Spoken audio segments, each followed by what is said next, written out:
말씀으로 돌아와서 오늘 사무엘상 29장의 말씀으로 진퇴양난이라는 제목으로 말씀을 나누기를 원합니다. 이 사자성어가 이제 제목이네요. 이 진퇴양난이 뭐죠? 앞으로 가기도 그렇고 뒤로 갈 수도 없는, 어찌할 바를 모르는 난감한 상황을 일컫는 사자성어입니다. 근데 오늘 이 다윗이 이제 우리가 27장 저번 주에 다윗의 모습을 봤듯이 지금 망명해서, 그러니까 도망자의 신세에서 수많은 사람들이 다윗을 따르긴 하나 아직은 그런 도망자의 신세를 면치 못한 상황에 이스라엘을 거처에 머물긴 좀 어렵고, 그래서 이제 아예 장소를 옮겨서 블레셋 땅에 들어가서 망명을 하게 되는 상황입니다. 그래서 그 지역에서 머물면서 이제 일어나는 일이 오늘 말씀의 내용입니다. 이 사실상 이제 이 사무엘상 끝장으로 오면서 사울의 왕국, 그러니까 사람의 힘을 빌어서 사람의 물리적인 힘이 주도권이 되어서 세워진 나라, 사울 왕국이죠. 그 사울 왕국이 몰락해가고 점점 그 가정의 죽음이 다가오고 있습니다. 반면에 다윗의 나라는 도망자의 신세에서 이제 자리를 잡으려 하고 나라가 점점 드러나지고 있습니다. 이는 결국 사람의 물리적인 어떤 이런 제한과 한계를 뛰어넘고 다윗의 왕국은 하나님의 주도권 하에 이제 완전히 바뀌는 거죠. 패러다임이 하나님의 주권 하에 다윗의 나라가 세워져서 그 나라의 실체는 무엇입니까? 바로 예수 그리스도. 예수 그리스도가 이 땅 가운데 다시 오시는 예표의 왕국입니다. 그러니까 처음에 세워지는 것부터가 하나님이 주도권을 갖고 다윗이 어떤 자신의 힘이나 세력이나 병력을 믿는 것이 아니라 철저하게 하나님이 다윗을 훈련시키셔서 하나님의 주권과 일하심이 어떤 것인지를 알리시고 알게 하십니다. 그래서 그렇게 예수 그리스도의 실체가 점점 드러나는 과정인 이 사무엘상의 다윗의 나라의 입장에서 오늘 이제 조금 더 그 한층 더 다윗의 나라에 다가가게 되는데요. 다윗은 현재 29장의 현재 상태가 1년 넘게 블레셋 이 나라의 속국의 그 지역에 망명되어져 살아가고 있습니다. 1년 7개월 정도 시간을 지금 망명되어서 사람들과 살아가고 있는 것이죠. 그 지명이 어디였습니까? 시글락이었습니다. 이 시글락 지역에서 원래는 유다 땅이었어요. 이 땅이. 근데 이제 다윗 왕이 되고 나서 이 원래 유다 땅이었던 곳을 회복하고 차지해야 할 터인데, 공교롭게도 하나님께서 다윗은 아무 물리적 일한 것이 없지만 시글락 땅에 거해서 그 땅을 차지하게 되었죠. 그래서 그 땅에 지금 거하고 있는 상황입니다. 그때 그것을 허락하고 도왔던 것이 바로 블레셋 왕인 가드 왕이죠. 이 가드 왕 안에 지금 이 망명되어서 다윗이 머물고 있습니다. 이때 국가 간의 전쟁이 발생합니다. 이 블레셋 국가와 이 블레셋과 이스라엘은 항상 이 전쟁, 그러니까 항상 대치 가운데 있었던 많은 사건들이 있었는데, 그 중에서도 오늘 또 한 번 블레셋과 이스라엘의 전쟁이 발발하게 됩니다. 그 전에 이제 다윗은 블레셋의 신뢰를 얻기 위해서 자신이 이제 유다 사람들 지역에 전쟁을 일으켰다고 거짓말을 하면서까지, 그러니까 자신의 동족이고 나중에 자기가 유다 땅의 왕이 될 거잖아요. 근데 지금은 블레셋 땅에 망명되어 있으니까 그 왕에게 신뢰를 얻어야 할 거 아닙니까? 그러니까 블레셋 땅의 사람들을 죽여놓고 일부러 블레셋 왕에게 가서 내가 이스라엘 사람들을 내가 가서 쳐서 죽였습니다. 그러니까 이제 블레셋이 더 확신을 하는 거예요. 야, 얘가 진짜 망명한 게 맞구나. 사울은 천천히요 다윗은 만만히로다 했던 그 노래가 정말 다윗이 이스라엘 왕이 될 것처럼 보였는데, 진짜 쫓겨가면서 진짜 우리나라에 들어와서 망명을 했구나, 더 확신하게 되죠. 그렇지 않으면 자신이 백성 될 사람들을 어떻게 쳐서 전쟁을 하겠어요? 물론 거짓말이지만 말입니다.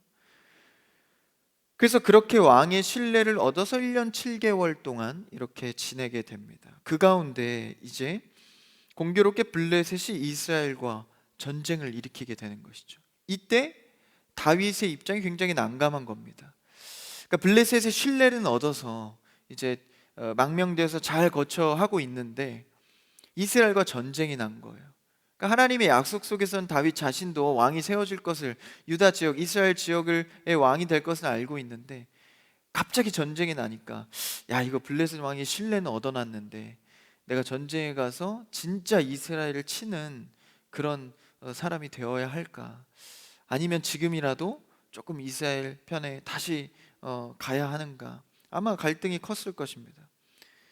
그런 전쟁이 일어나는데 한번 그 시작을 읽어볼까요? 1절입니다. 1절을 한번, 29장 1절 시작. 블레셋 블레셋 사람들은, 그들의 모든 군대를 아벡에 모았고 이스라엘 사람들은 이스라엘에 있는 셈견에 진쳤더라.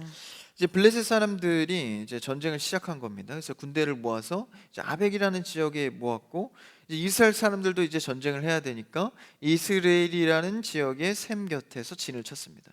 이제 대치 상황이죠. 이제 전쟁이 이루어지기 직전입니다. 병력을 모아서 진을 쳤다라는 것이죠. 그때에 이제 다윗이 어떻게 됩니까? 2절을 한번 읽어볼까요? 2절입니다. 시작. 블레셋 사람들의 수령들은 수백 명씩 수천 명씩 인솔하여 나아가고 다윗과 그의 사람들은 아기스와 함께 그 뒤에서 나아가더니 이제 블레셋 사람들의 수많은 사람들과 병력이 이제 수령들의 인도 속에서 나아가고 있습니다. 그때 그 뒤에 누가 따르죠? 다윗과 그의 사람들은 아기스와 함께, 아기스가 왕입니다. 지금 블레셋에. 근데 다윗과 그의 사람들은 누구죠? 도망할 때 이제 계속 사람들이 붙어서 600명 가량 다윗도 그래도 이 병력을 거느리게 됐죠. 그 다윗과 그 600명의 사람들이 아기스 왕과 함께 그 수많은 병력 뒤에 이렇게 나아가고 있습니다. 그러니까 이 다윗은 어떤 결정을 한 거예요? 일단 여기 망명되어 있으니까 블레셋 편에 붙어서 일단 전쟁은 나가야겠다. 굉장히 초조하고 불안했을 거예요. 이제 이스라엘을 쳐야 되니까 자기 손으로, 자기는 거기에 왕이 돼야 되는데 장차 굉장히 갈등 속에 어쨌든 이 지금 블레셋의 전장에 블레셋 편에 서서 나아가게 된 겁니다. 그러니까 이건 사실 큰 그림, 그리고 조금 더 많은 생각의 열거보다는 당장 내 앞에 벌어진 일에 대해서 이것이 급급한 것이죠. 그래서 이것을 선택하게 된 것입니다.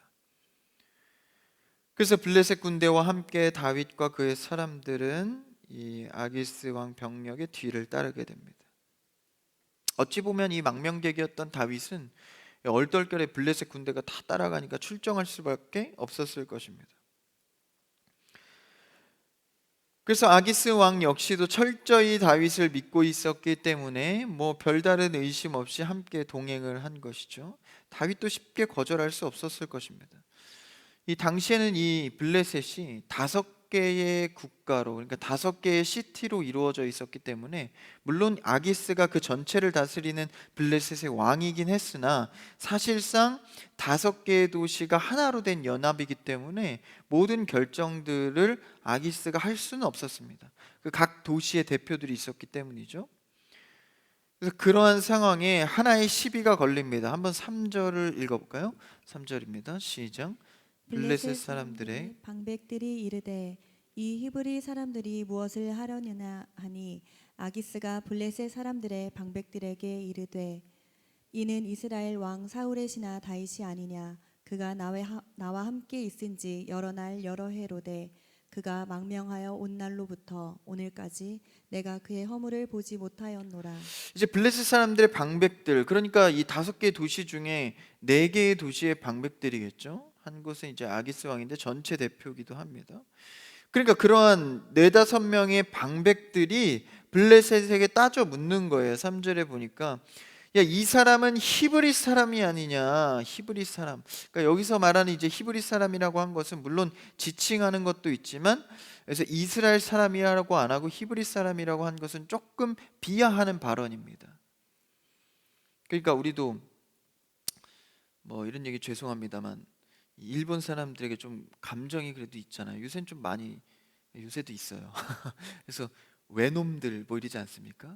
요건 좀 그래도 조금 신사적이에요. 외놈 아닌가요? 하여튼 더 심한 표현들이 있잖아요. 나라를 지칭할 중국 사람들 보고 뭐라고 하면서, 그렇죠? 좀 비하할 때 그러한 단어의 의미로 쓴 겁니다. 그러니까 히브리 사람이 아니냐, 무시하는 거죠. 이제 블레셋 방백들이니까. 그 사람이 누구라는 거예요? 다윗이 거기에 속한 자 아니냐라고 따져 묻는 것입니다. 그래서 이 사람을 데리고 무엇을 할 수 있겠냐, 경멸조로 얘기하고 있는 것이죠. 감정을 드러내는 표현입니다. 마음에 들지 않는다라는 것이죠. 그러니까 이 중차대한 전쟁을 앞에 놓고 그냥 일반 뭐 총알바지 병사로 놓는 것도 아니고 아기스 왕이 따를 수 있는 그 정도의 위치에서 다윗과 백성들이 따르니까. 그렇다면 만약에 다윗이 혹시 이스라엘과 전쟁하다가 마음이 갑자기 바뀌어서 우리를 치게 되면, 왕이 있는 자리에서 치게 되니까 얼마나 불리합니까? 앞에선 이스라엘 치고 다윗의 병력들이 마음이 바뀌어서 뒤에서 치면 굉장히 큰 전술상 손해잖아요. 그러니까 방백들이 뭐 감정적인 표현만 하는 것은 아닙니다. 이게 좀 합리적인 거예요. 그런 얘기를 지금 전체 대표인 가드왕 아기스에게 전하고 있는 것입니다. 전쟁에 따라 나서니까 의심을 하는 것이죠. 그래서 3절에 아기스 왕이 그 말에 대답하면서 보증하면서 말하는 겁니다. 보증하면서 3절 중반에 뭐라고 하죠? 아기스가 블레셋 사람들의 방백들에게, 그 대표죠, 시티의 대표들에게 이렇게 반박을 하는 거예요. 잘 들어보십시오, 여러분. 이스라엘 왕 사울의 신하 다윗이었지만 그가 나와 함께 있은 지가 얼마나 됐습니까? 여러 날이 지났습니다. 그리고 검증하지 않았습니까? 이들도 알 거예요. 다윗이 거짓 보고하긴 했지만 유다 사람들을 자기의 손으로 친 기억이 있지 않습니까? 그것 보십시오. 여러 날 여러 해 동안. 사실 여기서 이제 여러 해라고 말한 것은 과장법입니다. 1년 7개월 됐기 때문에 1년 갔다가 여러 해라고 하진 않죠. 근데 이제 사람이 말하다 보면 여러 날 여러 해 이렇게 좀 과장법을 쓰는 거죠. 그래서 그렇게 표현하면서, 그러니까 이렇게 과장법을 쓰면서까지 말한다는 건 뭘 의미합니까? 그토록 다윗을 많이 신뢰하고 있다는 거죠. 그러니까 다른 방백들을 대꾸하면서 이렇게 말할 정도로 다윗에게 무한 신뢰를 지금 하고 있습니다. 그래서 그러한 가운데 이렇게 보증하면서 그들에게 설명을 해주고 있죠. 그때 방백들이 어떻게 반응합니까? 4절을 한번 읽어볼까요? 4절입니다. 시작. 블레셋 사람의 방백들이 그에게 노한지라 블레셋 방백들이 그에게 이르되 이 사람을 돌려보내어 왕이 그에게 정하신 그 처소로 가게 하소서. 그는 우리와 함께 싸움에 내려가지 못하리니 그가 전장에서 우리의 대적이 될까 하나이다. 그가 무엇으로 그 주와 다시 화합하리이까? 이 사람들의 머리로 하지 아니하겠나이까? 보니까 이제 방백들에게 안 먹히는 거예요. 이 얘기를 하긴 했는데, 이제 사람이 여론이 항상 형성이 되면 그를 역전하기란 사실 쉽지 않습니다. 심지어 3절에서 좀 과장도 했잖아요. 여러 해. 근데 이거 사실 몰랐을까요? 이 방백들이 당연히 알죠. 1년 7개월 같이 이렇게 살았던 거. 이제 과장을 하니까 함부로 과장하지 마십시오. 잘 안 통합니다. 다 알고 있는데 말이죠. 그래서 말이 안 통하는 거예요. 물러서지 않고 계속해서 반대합니다. 뭐라고 합니까? 갑자기 마음이 돌아서서 우리를 공격하면 어떻게 되겠습니까? 라고 하면서 합리적인 말을 하고 있죠. 왕이어도 사실 함부로 하지 못한, 왕이라고 이게 자기 멋대로 하는 게 아니에요. 우리 그 조선시대 역사를 봐도 그렇죠. 왕이라고 다 맘대로 하던가요? 다 밑에서 신하들의 어떤 여론의 형성으로 대세가 기울지 않습니까? 마찬가지입니다. 5개나 되는 도시이기 때문에 이 아기스 왕이 아무리 대표라고 해도 그 권력대로 할 수가 없는 거예요. 이 연합체이기 때문에. 그래서 다윗이 돌아서면 위험하다는 거예요. 그리고 이제 근거를 하나 댑니다. 어떤 근거죠? 5절을 한번 읽어볼까요? 5절 시작. 그들이 춤추며 노래하여 이르되 사울이 죽인 자는, 천천히요 다윗은 만만이로다 하던 그 다윗이 아니니까 하니. 그러니까 당시에 이제 다윗이 유명해진 이유가 계기가 뭡니까? 이 사람들이 다윗이 왕의 실권은 사울인데 이 도망자이기 전에 말입니다. 다윗이 전장에 나가서 이 장군으로서 맨날 승리하고 돌아오는 거예요. 그러니까 사람들이 얼마나 칭송했겠습니까? 그러니까 칭송하다 못해 넘어가서 어떻게까지 만들어요? 노래를 만든 겁니다. 여러분, 사람을 사랑하고 좋아하면 뭐 하게 되죠? 존경하게 됩니다. 존경이 지나치면 어떻게 되죠? 그 사람의 이름을 따서 노래를 해요. 그죠? 그래서 얼마나 좋으면 노래로 만든 거예요. 근데 노래로 만들 거면 다윗 위대하다 뭐 이런 노래하면 좋은데 사울을 들먹인 거죠. 그래서 이 발단으로 사울이 이제 킹 받아서 화가 나서 이제 다윗을 이제 죽이려고 하기 시작한 것이죠. 그 유행가가 얼마나 많이 퍼졌던지 블레셋의 4개의 도시 방백들도 다 알고 있던 겁니다. 그러니까 이렇게나 유명했던 다윗이 아닙니까? 사울에 속한 자로서 그 나라에서 유명한 장군이었는데 그 나라 사람들을 어떻게 치겠습니까? 그러니까 이 노래 누가 만든 거예요? 이스라엘 사람들이 만든 거 아닙니까? 그렇게 다윗을 칭송하고 노래했던 자들을 다윗이 가서 죽인다고요? 말도 안 됩니다. 오히려 우리가 죽을 위기에 처할 것입니다 라고 반대하고 있는 것이죠. 당연한 의심이고 어찌 보면 이 아기스만 신뢰하고 있지 다른 방백들은 신뢰를 못하는 것이죠. 그래서 그 반대에 떠밀려서 이제 다윗은 출정을 하지 못하는 상황까지 이르게 됩니다. 한번 6절을 읽어볼까요? 6절입니다. 시작. 아기스가 다윗을 불러 그에게 이르되 여호와께서 살아계심을 두고 맹세하노니 내가 정직하여 내게 온 날부터 오늘까지 내게 악이 있음을 보지 못하였으니 나와 함께 진중에 출입하는 것이 내 생각에는 좋으나 수령들이 너를 좋아하지 아니하니. 사실 이런 상황에서 다윗이 망명객으로서 이 블레셋에 잘 자리하고 있는데 여기서 더 신뢰를 얻으면 좋을 텐데 전쟁에 나가서 이스라엘 죽여야 하니까 다윗도 얼마나 갈등이 됐겠습니까? 근데 다윗이 할 수 있는 건 없는 거예요. 함부로 블레셋 앞에서 반항했다가 나 못 가겠으면 했다가 아기스 왕이 돌아서서 우리 다 죽으면 어떡해요? 그러니까 어찌 보면 전쟁도 떠밀려 나간 겁니다. 근데 거기서 다윗이 뭔가 주장하거나 마음을 돌이킨 거 아무것도 없어요. 근데 누구? 방백들 때문에 다시 출정해서 되돌아오는, 그죠? 그래서 출정하지 못하고 다시 되돌아오게 되는 거예요. 어찌 보면 다윗의 입장에서는 굉장히 다행입니다. 그죠? 나가게 되어서 갈등은 했으나 다시 돌아오게 된 거예요. 근데 여기서 의지가 자신의 의지대로 나 생각해보니까 못 가겠습니다 하면 이 블레셋이 어떻게 나올 줄 알아요? 너 그럴 줄 알았다 배신자 이렇게 할 거 아닙니까? 근데 이 방백들에게 떠밀려서 그 반대에 못 이겨서 못 나가게 된 거니까 다윗에겐 탓이 없는 겁니다. 심지어 아기스 왕은 지금 6절에 보니까 다윗을 불러서 위로하고 있는 거예요. 나는 너가 나가는 거 찬성하고 너 신뢰해. 근데 내가 아니라 방백들 때문에 안 되겠어. 방백들 때문에 네가 나가면 안 될 것 같아. 다윗이 실망할 것 같은 줄 알고 그런 거죠. 이 아기스 왕은. 다윗은 얼마나 마음이 안도가 생기겠습니까? 다윗에게 아기스가 계속해서 이렇게 설명하는 거예요. 7절을 한 번 더 읽어볼까요? 7절이요. 시작. 그러므로 이제 너는 평안히 돌아가서 블레셋 사람들의 수령들에게 거슬러 보이게 하지 말라 하니라. 이 블레셋 사람들과 수령들 방백들에게 이 노여움 사지 말고 그냥 돌아가는 게 좋겠다라고 아기스가 설명하고 있는 것이죠. 이 안 그래도 난감했던 다윗의 입장에서는 굉장히 잘된 일입니다. 사실 오늘 말씀의 제목처럼 다윗은 가서 전쟁하기도 그렇고 또 여기서 퇴각해서 혼자 빠지기도 그렇고 완전히 진퇴양난의 모습이에요. 근데 사실 이 진퇴양난의 모습이 다윗이 단선적으로 오늘 말씀에서만 그렇지 않습니다. 도망 다닐 때 항상 죽일 수도 없고 죽이지 않을 수도 없고, 그렇죠? 내가 이 자리에서 도망할 수도 없고 머물 수도 없고 이런 적이 얼마나 많았습니까? 그때마다 다윗에게 하나님께서 깨닫게 해주신 것이 무엇입니까?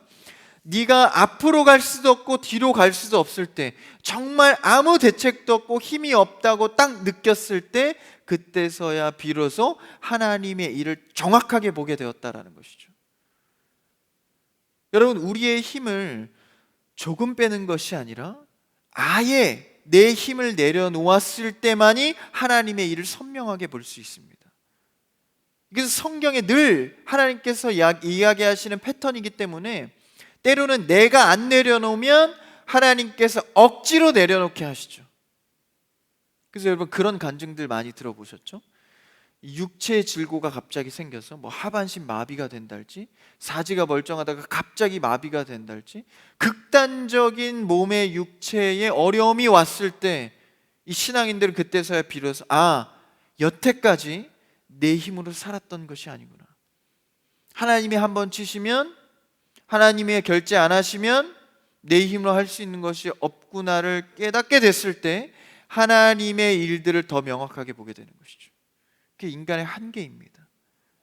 저는 그렇게 안 해도 하나님 높으신 분, 나는 하나님을 사랑할 수 있어요 자신하지만 이런 진퇴양난의 상황이 아니면 또 나의 힘과 생각대로 돌아가기 마련이다라는 것이죠.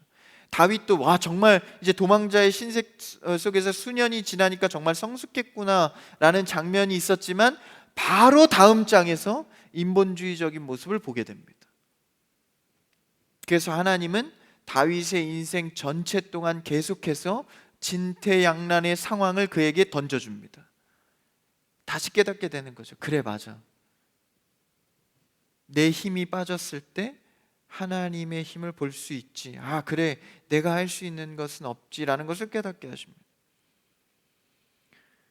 그래서 전진할 수도 없고 그냥 뒤로 도망갈 수도 없고 또 이곳에 머물자니 불안하고, 이런 상황 속에 우리의 신앙에도 우리의 인생 가운데도 이런 경우와 상황이 얼마나 많습니까?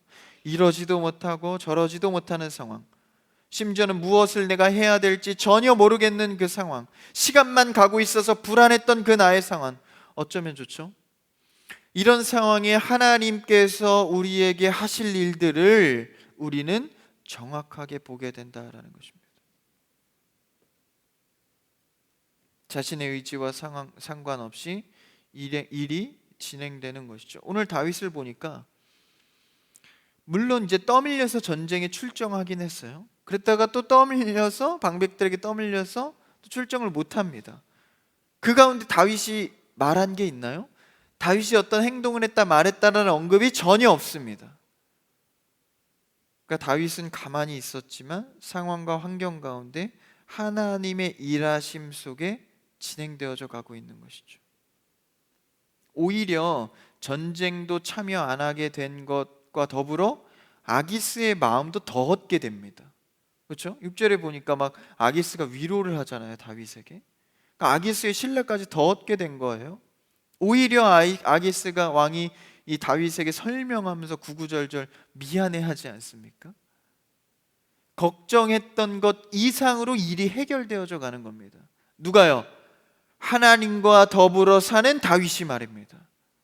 다윗이 혼자 도망하고 혼자 결정하고 하는 것이 아니라 하나님이 선택하고 기름 부은 자의 함께 하심. 여러분, 하나님과 함께하는 여러분 되기를 축복합니다. 그래서 나 혼자 스스로 결정하는 것이 아니라 때로는 내가 어떻게 해야 될지 모를 때 주 앞에 바짝 엎드리는 것이죠. 그때 하나님의 일하심은 실로 나의 생각보다 놀랍다라는 것입니다. 이에 다윗이 굉장히 능청스럽게 말해요. 굉장히 능청맞은데 8절을 한번 읽어볼까요? 8절이요, 시작. 다윗이 아기스에게 이르되 내가 무엇을 하였나이까? 내가 당신 앞에 오늘까지 있는 동안에 당신이 종에게서 무엇을 보셨기에 내가 가서 내 주 왕의 원수와 싸우지 못하게 하시나이까 하니. 그러니까 굉장히 능청맞죠? 그러니까 이제 자기가 말하기로 내가 그 당신과 함께 하면서 내 주 왕의 원수와 싸우지 못하게 하시나이까. 그러니까 이게 중의적인 의미를 가져요. 이제 하나는 내가 참 가서 싸우고 싶은데 이렇게 되니 참 마음이 안타깝습니다. 속으로는 다행이다. 이러지 않았을까 싶어요. 근데 여기서 굉장히 이 언어 플레이를 하나요. 언어를 통하여서 굉장히 중의적인 마음이 살짝 드러나는 굉장히 흥미로운 구절입니다. 내 주 왕의 원수. 그러니까 여기서 내 주 왕이라는 것은 사울을 지칭하기도 하고 또 중의적으로 아기스 왕을 지칭하기도 합니다. 그러니까 사울이 원수이기도 하면서 아기스 왕의 원수이기도 하니까 이 중의적인 의미를 담고 있는 거예요. 그러니까 이러지도 못하고 저러지도 못하는 중의적인 다윗의 마음을 8절에서 그대로 드러내고 있는 것이죠. 그러면서도 다윗은 굉장히 능청맞습니다. 내 주왕이 사울인지 아기스인지 굉장히 헷갈려요. 원어에도 그렇게 정확히 나오지 않습니다. 그러니까 진퇴양난의 이 다윗의 마음을 잘 드러낸 구절이 참 8절이 아닐까 싶습니다. 이에 이것에 이 순종하여서, 순종이라기보다 화답하는 거죠. 마음속 너무 좋다, 잘 됐다. 그래서 아기스에게는 참 아쉬워요. 내가 나가야 되는데. 근데 사실 이러다가 그래? 그럼 가자. 뭐 이러면 곤란하겠죠. 근데 다윗이 병사를 데리고 이제 아기스의 말대로 자신이 있던 이 곳으로 돌아가게 됩니다. 한번 9절을 읽어볼까요? 9절입니다. 9절 시작. 아기스가 다윗에게 대답하여 이르되 내가 내 목전에 하나님의 전령같이 선한 것을 내가 아나 블레셋 사람들의 방백들은 말하기를 그가 우리와 함께 전장에 올라가지 못하리라 하니 그래서 어떻게 되죠? 10절을 한번 읽어볼까요?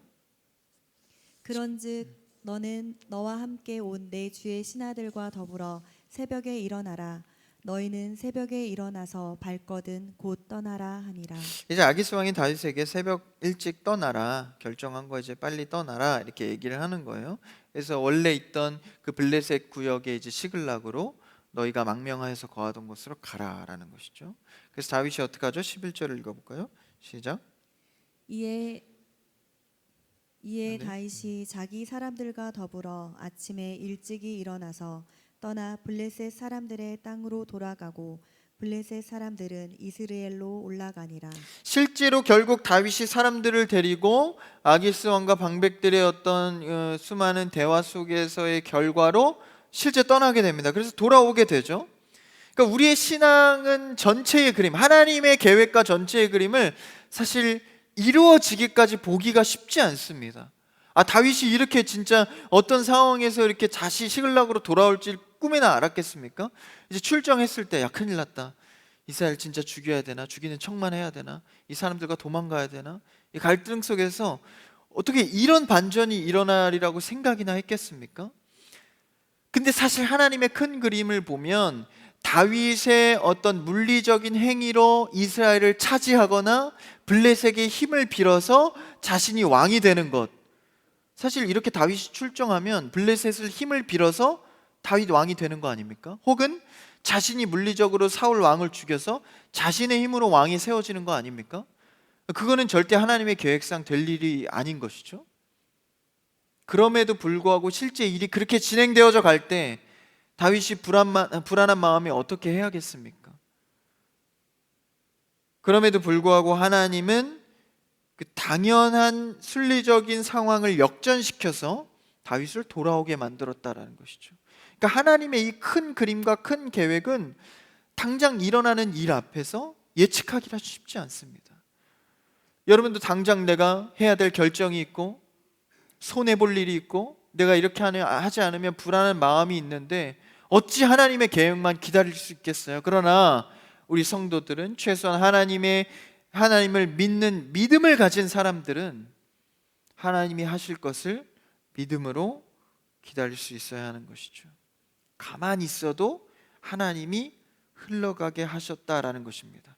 이 진퇴양난의 어려움 가운데에서도 하나님께서 환경을 바꾸시고 방백들을 사용하시고 반대하는 세력을 일으키셔서 가로막힐 때도 하나님이 바꾸셔서 일하신다라는 것이죠. 당장 앞에 이른 원망이 되고 의문이 들 때가 있습니다. 그러나 가만히 기다리면 하나님께서 가장 선한 길을 내신다라는 것이죠. 그곳이 광야인다 할지라도 막힌 길인다 할지라도 심지어 바다 앞에 홍해가 내 앞에 펼쳐져 있다 할지라도 그 홍해의 바다를 갈라서라도 가게 하시는 분이 하나님이십니다. 이것이 우리의 믿음이다라는 것이죠. 그렇게 본다면 현대사회에 와서 과학이 문명이 발달하고 종교적 권위와 힘이 약해져가는 이 시대 속에서 우리는 여전히도 붙잡아야 할 것은 신비로운 하나님의 계획들입니다. 말씀을 통해서 다시 도전받고 다시 결단해야 할 것은 여전히도 하나님의 능력과 하나님의 힘은 신비하다라는 것이죠. 그러니까 우리가 믿는 신비주의로 빠지라는 것이 아니라 하나님의 능력은 어떠한 상황도 가로막힌 산과 바다도 뚫을 수 있는 힘이다라는 것을 믿음으로 나아가야 합니다.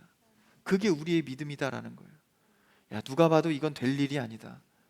아무리 믿음의 사람이어도 이 통념이라는 게 있지. 이게 되겠어? 그게 아니다라는 거예요. 우리의 믿음은 산도 옮길 수 있고 바다도 가를 수 있는 믿음입니다. 다윗은 자신의 전쟁에 출정하는 것에 있어서 얼마나 불안했겠어요. 근데 이 진퇴양난의 모습 속에서 여전히도 역전하시는 하나님을 볼 때, 야, 또 내가 속았구나. 또 내가 사람의 마음에, 또 상황에 속았구나.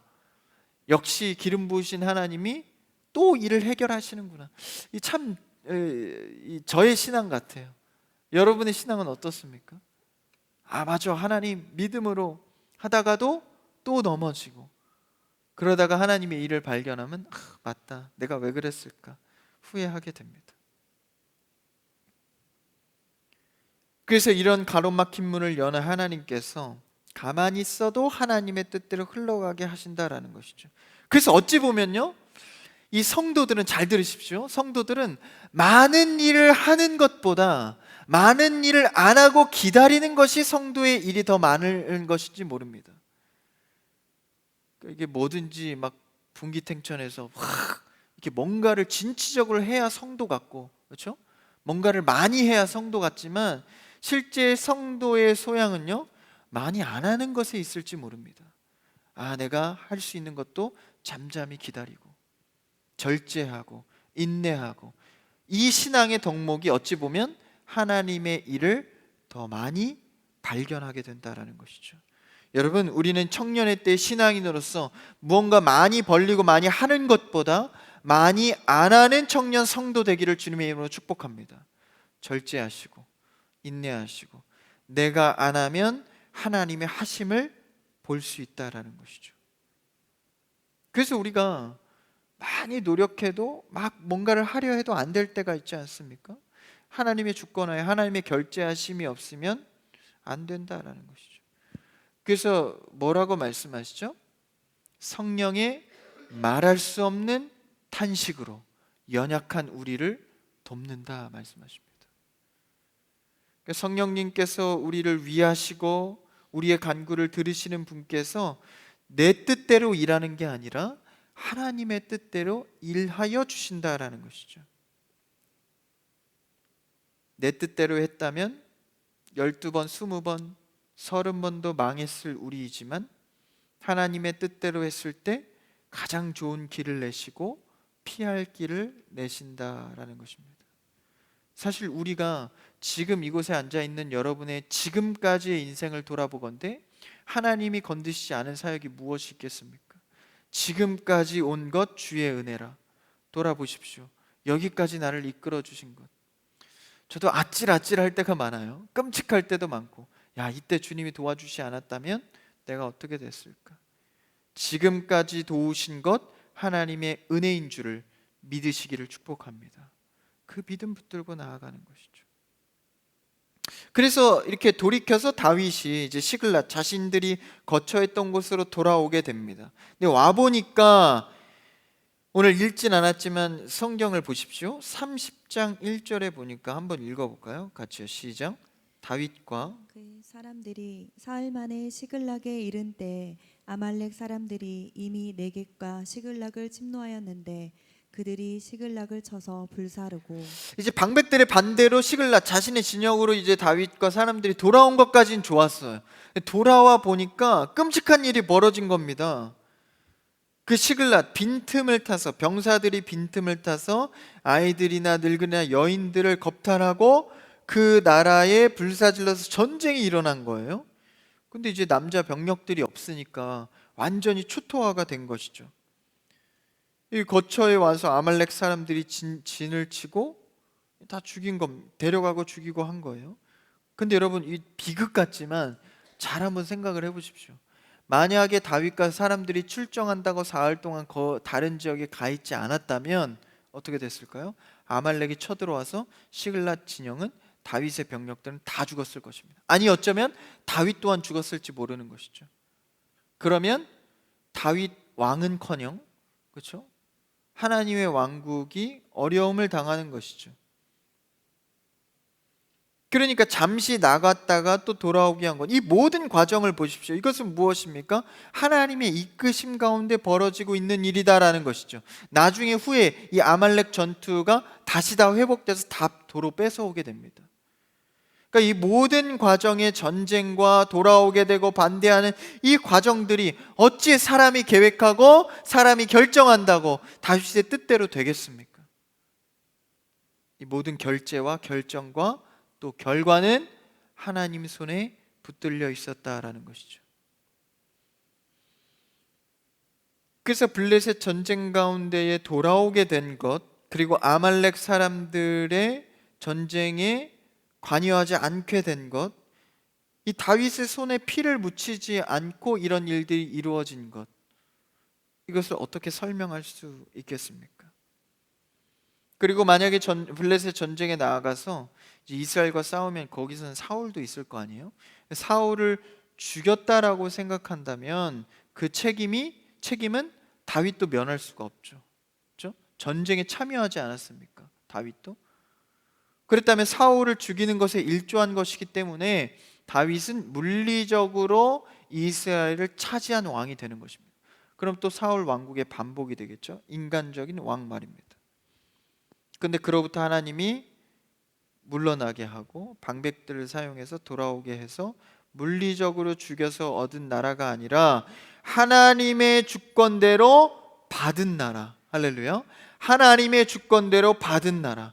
여러분의 문제와 여러분의 상황과 어려운 일들을 여러분들이 해결해서 받으려 하지 마시고 주님의 주권으로 하나님께 받는 여러분 되기를 축복합니다. 여러분, 응답을 받으십시오. 일의 문제 해결을 받으십시오. 여러분들이 해결하려 하지 마시고 주 앞에 엎드려 받는 여러분 되길 바랍니다. 근데 여기 보니까 전적으로 받는 거예요. 그러니까 하나님과 내가 합심하여서 일을 해결하는 게 아닙니다. 나는 죽고 주님이 사는 삶. 그랬을 때 그럼 우리가 해야 할 일은 무엇입니까? 자꾸 하나님께 주권을 돌리는 일이죠. 여러분, 주일에 나와서 주 앞에 찬양하고 예배하는 일은요, 내가 일주일의 삶을 하나님께 주도권을 맡기며 살겠습니다 라는 고백입니다.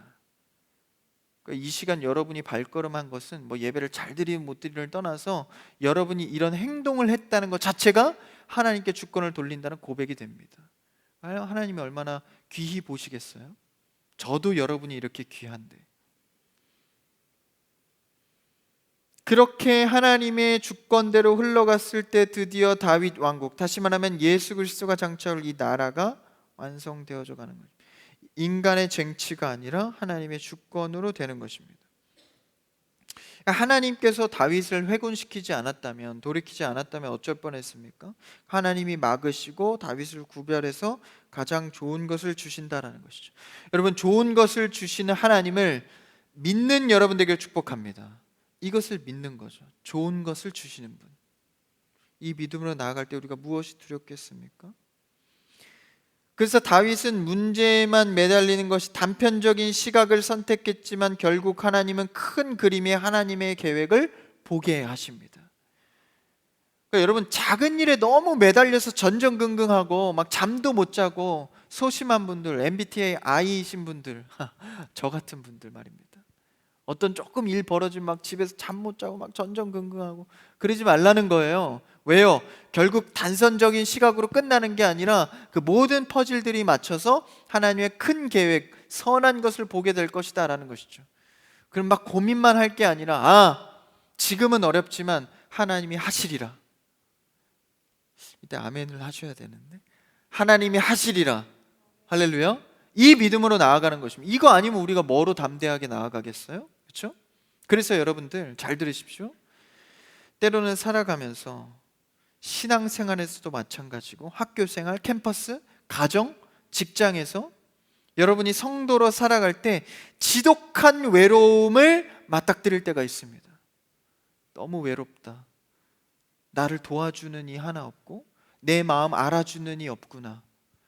친구도, 심지어는 부모님도, 내 형제 자매도 이렇게 내 마음을 몰라주나 지독한 외로움에 빠질 때가 있습니다. 그래서 힘겹고 때로는 슬럼프에 빠지고, 여러분 기억하십시오. 이 지독한 외로움을 맞닥뜨렸을 때가 하나님의 능력을 마주할 가장 좋은 때입니다. 그래서 우리는 뭐로 일어나는 거예요? 하나님의 능력으로 일어나는 겁니다. 그래서 지치고 힘들고 슬럼프에 빠진 사람들이 가장 효과적으로 일어날 수 있는 힘은 하나님의 말씀입니다. 다시 붙드는 것이죠. 이 일을 해결하실 이는 하나님의 일에 하나님의 능력으로 시작하는 것입니다. 그러니까 지독한 외로움은 곧 다시 말하면 이것은 하나님의 일의 시작입니다.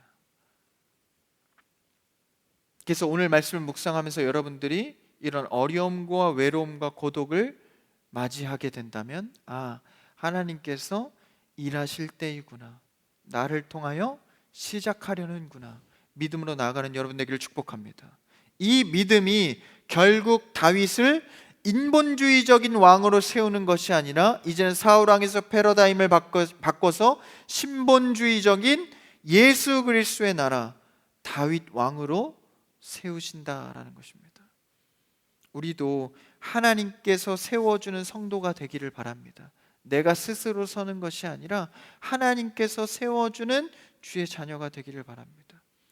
지독한 외로움 속에도, 성도의 어려움 속에서도, 앞으로 갈 수도 없고 뒤로 갈 수도 없는, 머물기도 불안한 진퇴양난의 상황 속에서도 결국은 하나님께 맡겨드려서 그 큰 하나님의 계획과 그림은 결국 보게 되는 여러분의 신앙과 삶이 되기를 주님의 이름으로 축복합니다.